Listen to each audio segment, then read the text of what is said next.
అందరికీ నమస్కారం. Welcome back to our channel.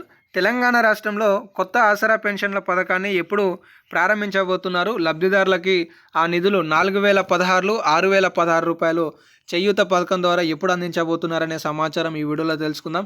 ప్రతి ఒక్కరు కూడా వీడియోని చివరి వరకు చూడండి.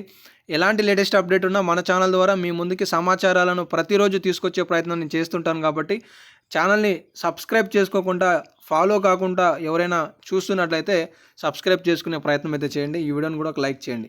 ఇక లేటెస్ట్ అప్డేట్స్లోకి వస్తే తెలంగాణ రాష్ట్రంలో బీఆర్ఎస్ ప్రభుత్వం, కాంగ్రెస్ ప్రభుత్వం హామీలు అనేవి ఇచ్చినాయి. కానీ ఇప్పుడు కాంగ్రెస్ ప్రభుత్వం అధికారం చేపట్టి 12 నెలలు పూర్తి వస్తున్నా కూడా ఇచ్చిన హామీలలో ఉన్న 4016 రూపాయల పెన్షన్ కానీ 6000 రూపాయల దివ్యాంగుల పెన్షన్ కానీ ప్రారంభించలేదు. ఇప్పటికే ఒక నెల పెన్షన్ పెండింగ్లో ఇచ్చారనమాట. అంటే డిసెంబర్ నెలకి సంబంధించిన పెన్షన్ ఏదైతే ఉందో దాన్ని జనవరిలో ఇస్తున్నారు. వాస్తవానికి పక్కనే ఉన్న ఆంధ్రప్రదేశ్ రాష్ట్రంలో మాత్రం జనవరి పెన్షన్ జనవరి 1వ తారీఖే ఇస్తున్నారు. కానీ మన దగ్గర పెండింగ్లో ఉన్నాయి. అయితే వీటికి సంబంధించి తాజాగా మనకు తెలిసిన సమాచారం ఏంటివి, కొత్త పథకాలు. ఇప్పుడు 4016 అంటే చేయూత పథకం. ఇది దివ్యాంగులు మినహాయించి వృద్ధులు, వితంతువులు, బీడీ కార్మికులు, చేనేత కార్మికులు, మలేరియా బాధితులు, అలాగే ఎయిడ్స్ బాధితులు, డయాలసిస్ బాధితులు, ఇలా సుమారుగా 11 విభాగాలకి సంబంధించిన లబ్ధిదారులకి చేయూత పథకం ద్వారా లబ్ధి అనేది చేకూరబోతుంది. ఇటు 6000 రూపాయలు వచ్చేసి దివ్యాంగుల మిత్రులకు అనేవి అందించబోతున్నారు. దీనికోసం 2023 డిసెంబర్లో అలాగే 2024 జనవరి నెలలో ప్రజాపాలన ద్వారా దరఖాస్తులు అనేవి స్వీకరించారు. ఈ దరఖాస్తులలో సుమారుగా తెలంగాణ రాష్ట్ర వ్యాప్తంగా కూడా 30 లక్షల మంది మాకు కొత్త పెన్షన్లను మంజూరు చేయండి అని చెప్పేసి దరఖాస్తు చేసుకున్నట్లుగా తెలుస్తుంది. ఆ దరఖాస్తులు బీఆర్ఎస్ పార్టీ హయాంలో కూడా సుమారుగా 7 లక్షల అప్లికేషన్లు కూడా పెండింగ్లో ఉన్నట్లుగా తెలుస్తుంది.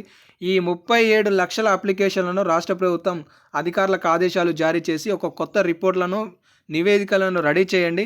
తెలంగాణ రాష్ట్రంలో సంక్రాంతి కానుకగా 7500 రూపాయల రైతు భరోసా పథకం, 4,50,000 ఇంద్రమ్మ ఇండ్లు, అలాగే రైతు కూలీలకి 6000 రూపాయల పథకాలను ప్రారంభించే సమయంలోనే 4016 రూపాయల ఆసరా పెన్షన్, 6000 రూపాయల దివ్యాంగుల పెన్షన్లను కూడా ప్రభుత్వం ఎప్పుడు పెంపు చేయబోతుందనే వివరాలను తెలియజేసే విధంగా రిపోర్ట్లను సిద్ధం చేసుకోవాలని చెప్పేసి ఆదేశాలు ఇచ్చిన నేపథ్యంలో ఈరోజు 4వ తారీఖు జనవరిన జరగబోయే క్యాబినెట్ మీటింగ్లో రాష్ట్ర ప్రభుత్వం ఈ నివేదికకి సంబంధించిన సమాచారాన్ని తెలియజేయబోతుందనే అప్డేట్స్ అయితే తెలుస్తున్నాయి. ఇప్పటికే పలువురు ప్రజాప్రతినిధులు తెలంగాణ రాష్ట్ర వ్యాప్తంగా కూడా పెన్షన్లు అమలు కావట్లేదు, పెన్షన్లు అనేవి సకాలంలో అందించట్లేదు అనేది కార్యాలయాల ముట్టడులు కావచ్చు, విజ్ఞప్తులు కావచ్చు చేశారు. ఇందులో మొట్టమొదటి వ్యక్తి మందకృష్ణ మాదిగ గారు తెలంగాణ రాష్ట్రంలో అందాల్సిన 4016 6016కి సంబంధించి ప్రభుత్వంపై ఒత్తిడి తీసుకొస్తున్నారు. సో వారి విజ్ఞప్తుల మేరకు కొన్నిసార్లు సీతక్క గారు కూడా స్పందిస్తూ తెలంగాణ రాష్ట్రంలో త్వరలో పెన్షన్లు పెంచుతామని చెప్పేసి హామీలు ఇచ్చారు. కానీ ప్రభుత్వం వద్ద నిధుల సర్దుబాటులో కొన్ని లోపాలు జరుగుతున్న నేపథ్యంలో రాష్ట్ర ప్రభుత్వం దాన్ని అధిగమించి ఈ పథకాలను ఒక్కొక్కటిగా ప్రారంభించాలని ఆలోచన చేస్తుంది. అందులో భాగంగానే రేపు జరగబోయే ఈ క్యాబినెట్ మీటింగ్లో రాష్ట్ర ప్రభుత్వం తుది నిర్ణయాన్ని వెల్లడించాలనే ఆలోచనతో ఉన్నట్లుగా తెలుస్తుంది. ఎందుకంటే ఫిబ్రవరి నెలలో పంచాయతీ ఎన్నికలు, గ్రామ పంచాయతీ ఎన్నికలు, అలాగే ఎంపీటీసీ, జెడ్పీటీసీ ఎన్నికలు ఉన్న నేపథ్యంలో వాటికంటే ముందే ఏవైతే మిగిలిపోయిన పథకాలు ఉన్నాయో వాటన్నిటికీ సంబంధించిన విధి విధానాలు రూపకల్పనతో పాటు లబ్ధిదారులకి శుభవార్తలను తెలియజేయాలనే ఆలోచనలో ప్రభుత్వం ఉన్నట్లుగా తెలుస్తుంది.